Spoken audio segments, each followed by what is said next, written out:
Hey guys, welcome back to another episode of the Peaceful Challenge. Today we're gonna start at the Netherwood farm again, just to check on the amount of items we got so far. So this has been running just for a few hours, but already we have a couple double chests filled with Netherwood. There we go. The 8 double chests of Netherwood already filled. Plan is definitely now to fill up the rest of the double chests here. Probably have to run this for just one day more, and then they definitely have enough for the lifetime of the server in terms of Netherwood. Definitely way too much, but it's nice to have, and it was such a fun project. Alright, we actually got a lot to show in this episode, so the next stop will be the huge melon farm that we used to get bone meal. I've already shown it in creative a couple episodes ago, and this took us quite some time to build it up in survival. So it was comparable in the amount of effort to the huge cactus farm. I think we've been streaming on 5 or 6 separate days building on the melon farm, but now it's finally finished. Let's go and check it out. Probably best to approach the melon farm from the location of the dirt farm, so you can see the scale of the whole thing.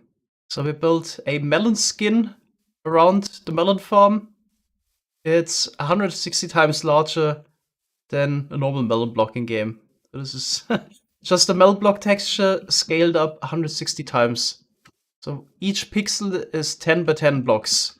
We also got a melon stem on the side, and there's not much to say. This was pretty crazy. 150,000 blocks to place just for the skin around the melon farm. And then, of course, the farm inside. There's also a lot of blocks to place. Right, let's actually go to free cam and fly around a little bit, because this is, just look at this.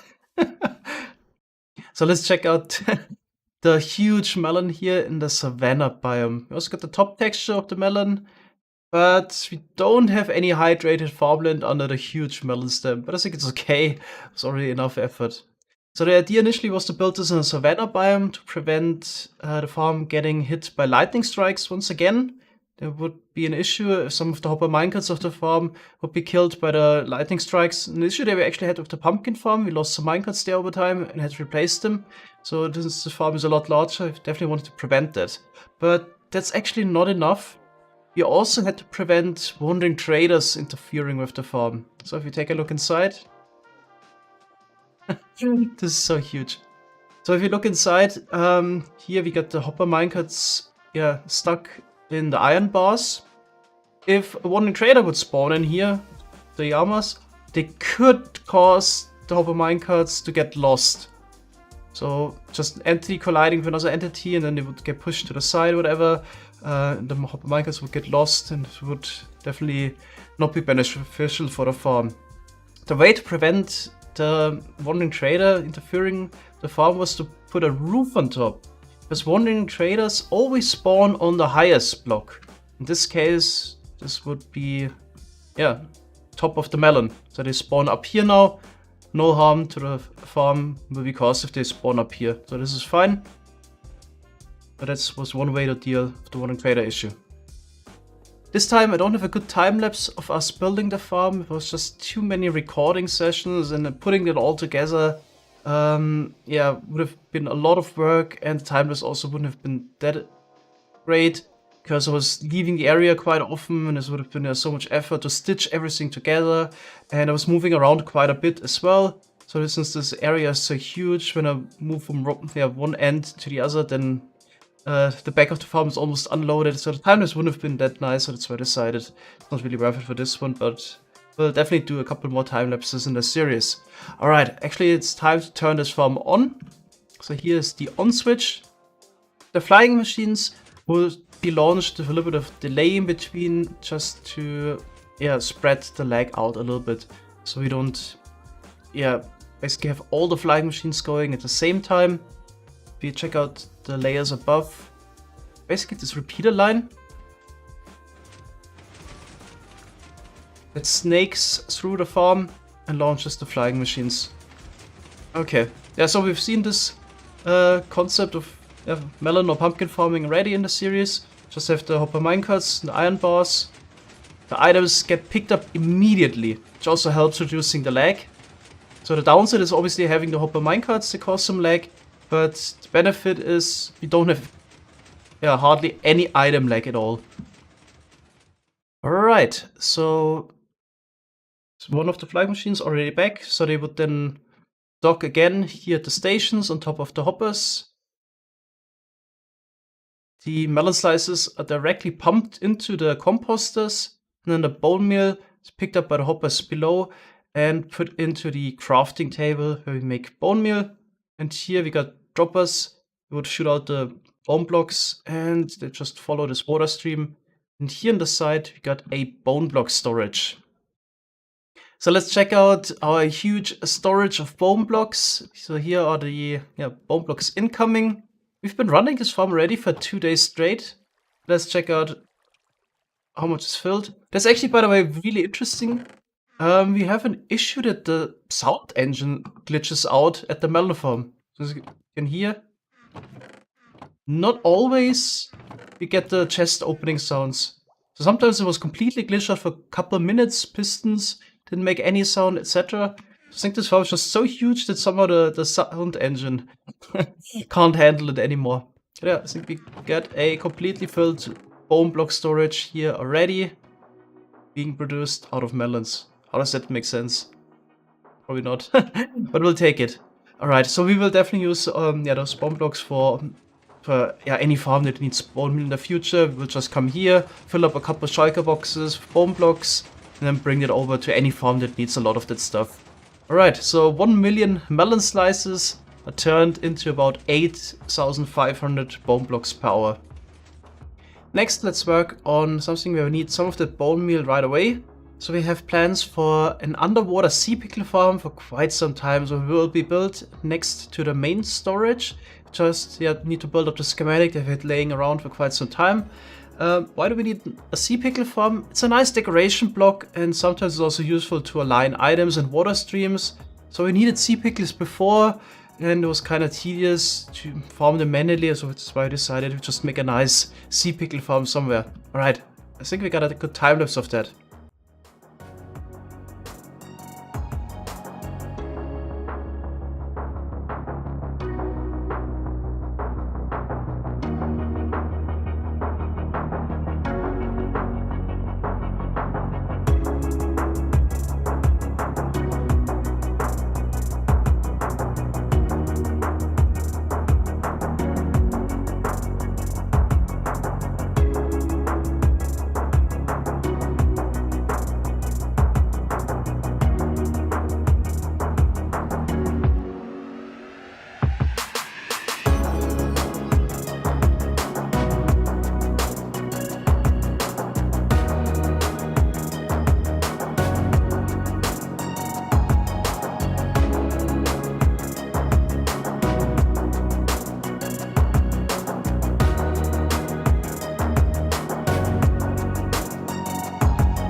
The melon farm is actually kind of close, for example, to the main storage. You got the entrance over here.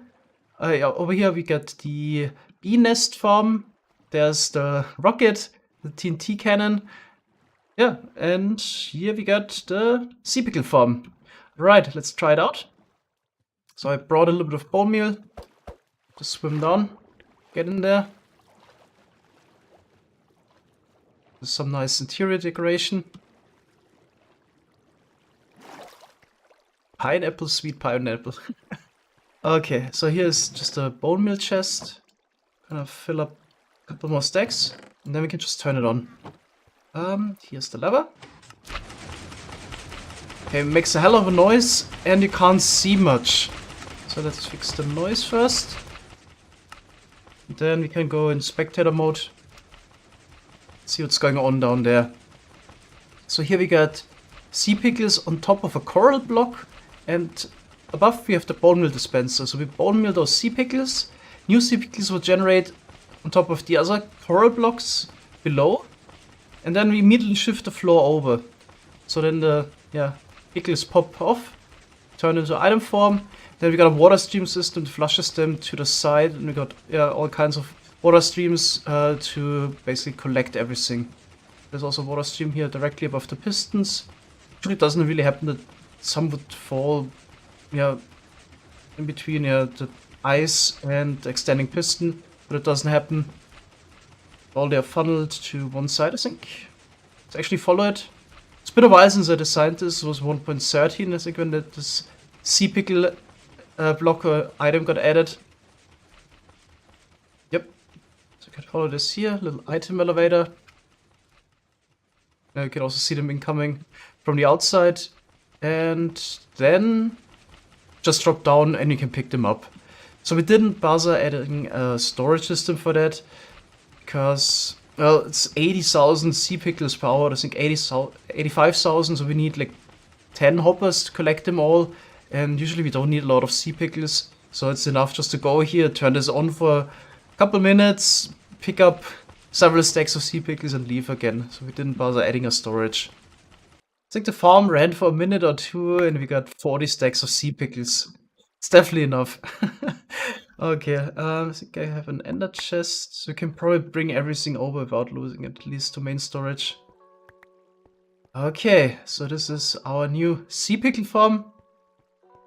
So we have some time left in this episode. At first I really didn't know what to do, but then remembered that Klotz, Helga, Miles and I were joking a while ago about making a Podzol farm next to the dirt farm. So we could convert some of the dirt into Podzol, which would be quite complicated, to be honest, because it requires growing 2x2 spruce trees. And then I thought, didn't we also try to make a 2x2 spruce tree farm at the beginning of the series?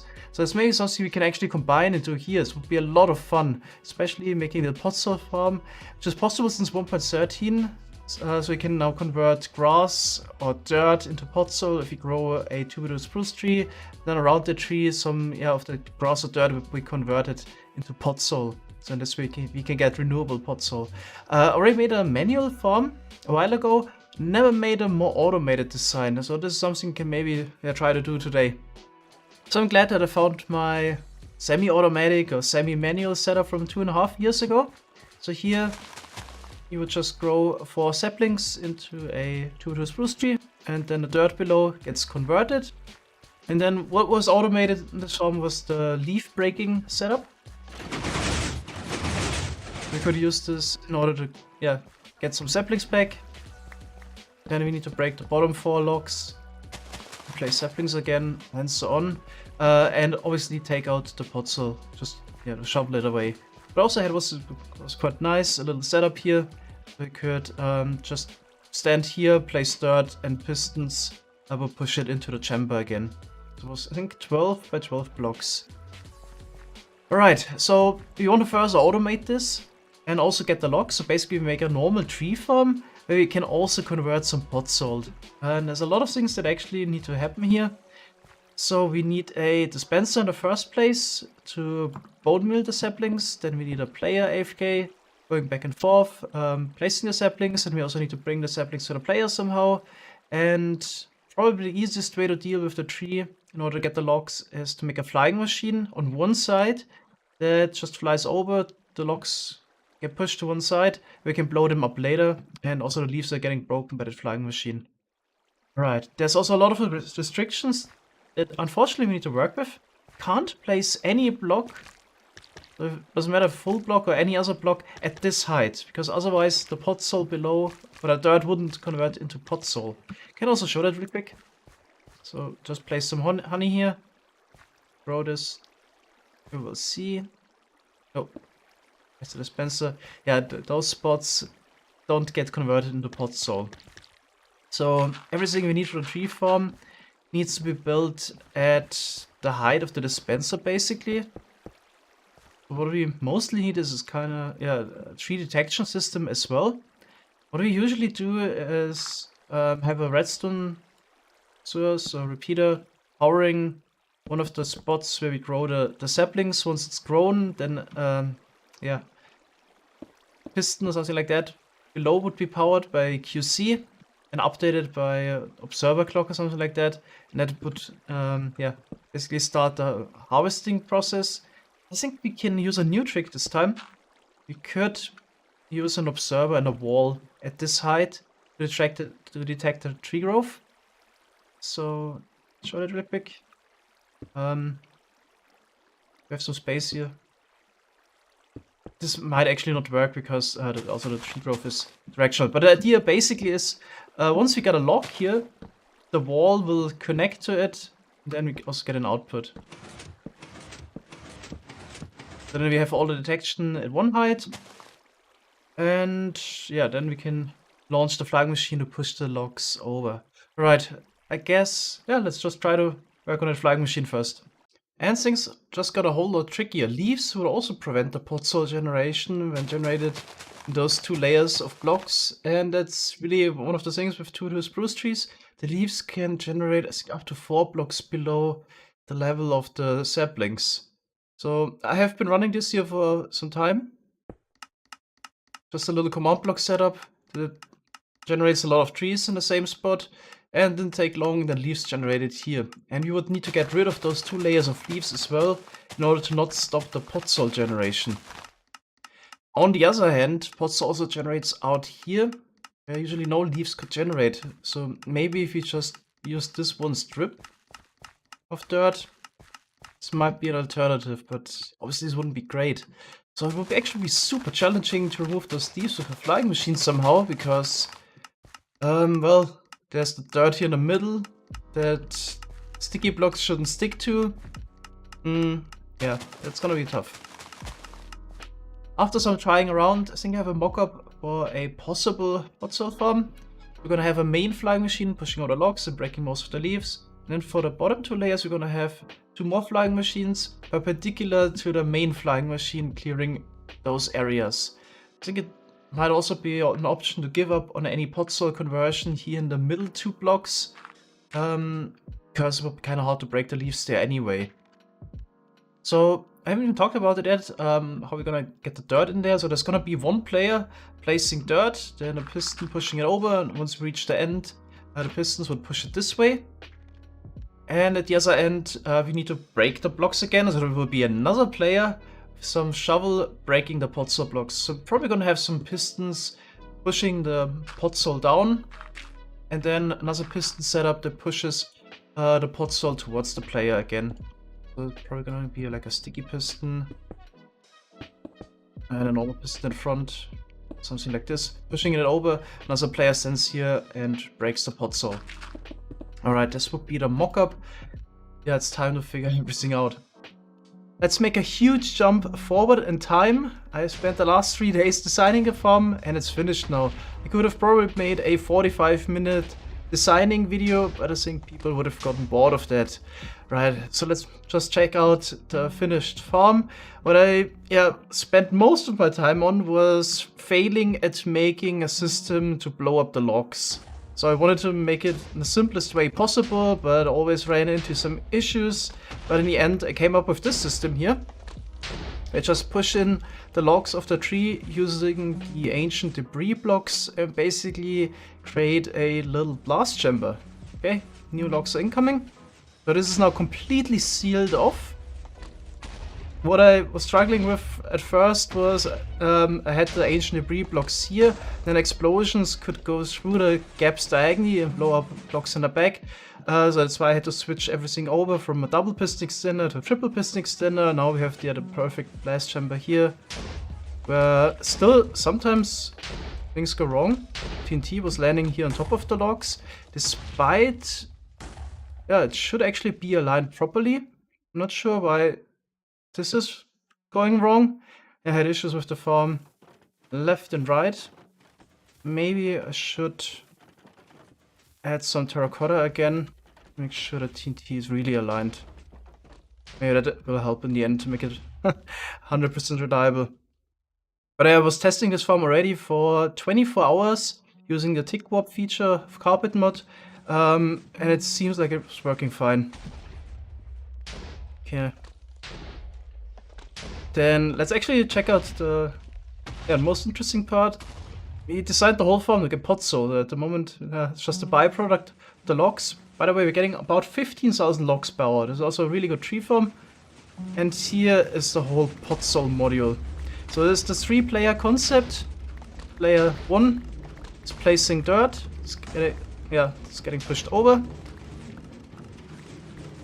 Player 2 is placing the saplings while the tree grows. Dirt below is converted into Podzol, as we've just seen. Let me wait for it once more. See it a bit more clear. And any moment, get more Podzol. There we go. And then at the end, we push out the logs, not the logs, the Podzol blocks again. And they're pushed in front of player 3, just using a shovel to break the Podzol.